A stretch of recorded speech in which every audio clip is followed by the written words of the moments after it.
DCSMH ॲपमध्ये log in करत असताना तलाठी सहाय्यकांना सध्या invalid user ID and password असा एरर येत आहे. तर त्या एररचं सोल्युशन काय आहे, त्याच्यावरती काय पर्याय आपण करू शकतो, ते या व्हिडिओमध्ये आपण पाहणार आहोत. तर त्यासाठी तुम्हाला कुठेही स्किप न करता हा व्हिडिओ पूर्ण पाहायचा आहे.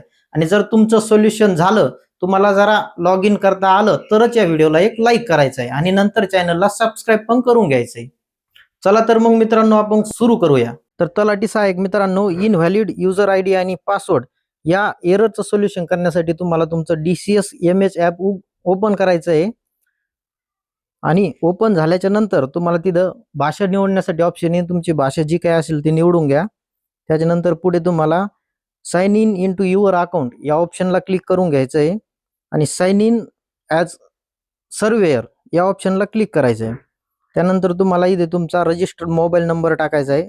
माझा मोबाईल नंबर आणि पासवर्ड टाकून दाखवतो तुम्हाला. ती सेम प्रॉब्लेम आहे, इनव्हॅलिड युजर आयडी आणि पासवर्ड.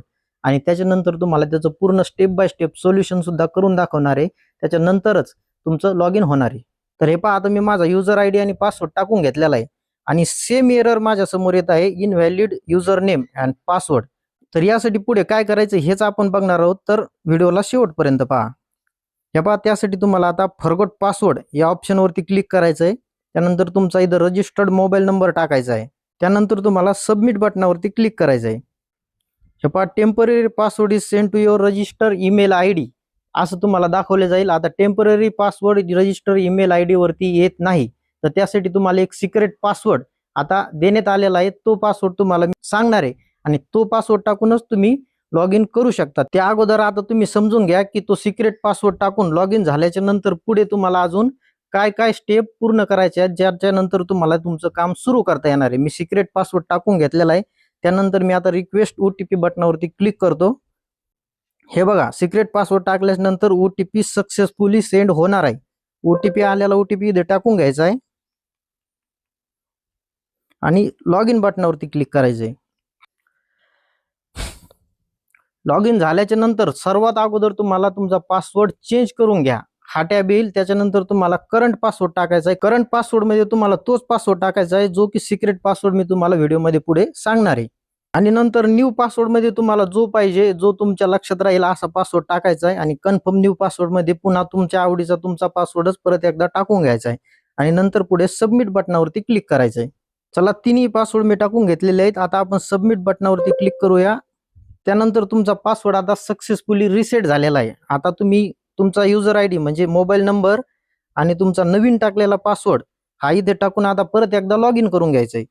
युजर आयडी आणि नवीन बनवलेला पासवर्ड टाकून झालेला आहे. त्यानंतर रिक्वेस्ट OTP बटनावरती क्लिक करायचं आहे. पुन्हा एक OTP तुमच्या रजिस्टर मोबाईल नंबरवरती पाठवला जाईल. तो रजिस्टर नंबरवरती आलेला OTP इथे टाकून घ्यायचा आहे आणि लॉग इन बटनावरती क्लिक करायचं आहे.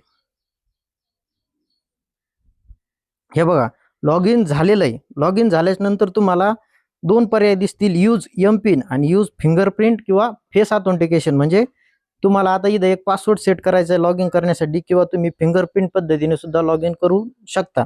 इथून पुढे लॉग इन करण्यासाठी तुम्हाला त्या प्रोसेस पूर्ण कराव्या लागणार आहेत. एमपिन हाच पर्याय उत्तम राहील, कारण पाऊस चालू असताना पीक पाहणी करत असताना हात ओले असतात, त्यामुळे फिंगरप्रिंट कधी कधी घेत नाही आणि कॅमेऱ्यावरती पाणी पडल्यामुळे कधी कधी फेस सुद्धा धरीत नाही. तर यूज एमपिनच बेस्ट ऑप्शन आहे माझ्या मते. पिन टाकून घेतल्यानंतर सेट पिन या ऑप्शनला क्लिक करा. पिन सेट झालेला आहे. त्यानंतर तुम्हाला पुढे तुमच्या बँक डिटेल्स ऍड करण्यासाठी सांगितलं जाईल. त्याशिवाय तुम्ही तुमचे पुढचे काम करू शकत नाही. अगोदर बँक डिटेल्स ऍड करणं गरजेचं आहे. त्यामुळे आपण अगोदर बँक डिटेल्स ऍड करून घेऊया. बँक नेम मध्ये तुम्हाला तुमच्या बँकेचं नाव टाकायचं आहे. अकाउंट नंबर मध्ये तुमचा जो अकाउंट नंबर आहे तो अचूक टाका. पुन्हा एकदा कन्फर्म अकाउंट नंबर मध्ये तुम्हाला तुमचा अकाउंट नंबर टाकायचा आहे. IFSC कोड मध्ये तुम्हाला तुमच्या बँकचा IFSC कोड टाकायचा आहे, जो की तुमच्या पासबुकवर असेल.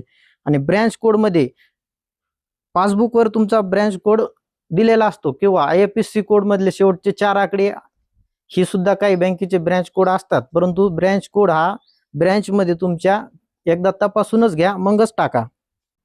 पूर्ण माहिती भरून झाल्याच्या नंतर खालच्या या बॉक्सला क्लिक करायचं आहे आणि प्रोसीड बटनावरती क्लिक करायचं आहे. तुमच्या रजिस्टर्ड मोबाईल नंबरवरती एक OTP पाठवला जाईल. तो OTP टाकून सबमिट करून घ्यायचं आहे.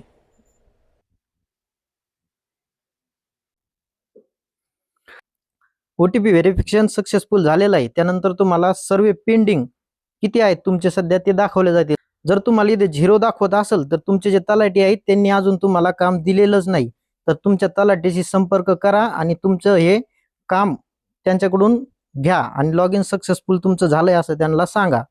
आणि आता मी तुम्हाला सांगतो की तुम्हाला तो सिक्रेट पासवर्ड काय टाकायचा आहे. सिक्रेट पासवर्ड सांगण्या अगोदर मी एक रिक्वेस्ट करतो की जर हा सिक्रेट पासवर्ड टाकून तुमचं जर काम झालं तर तुम्ही या व्हिडिओवरती वापस येऊन एक लाईक करा आणि चॅनलला सबस्क्राईब करून ठेवा. तो सिक्रेट पासवर्ड आहे 1 2 3 4 5 6 7 8 बस एवढंच.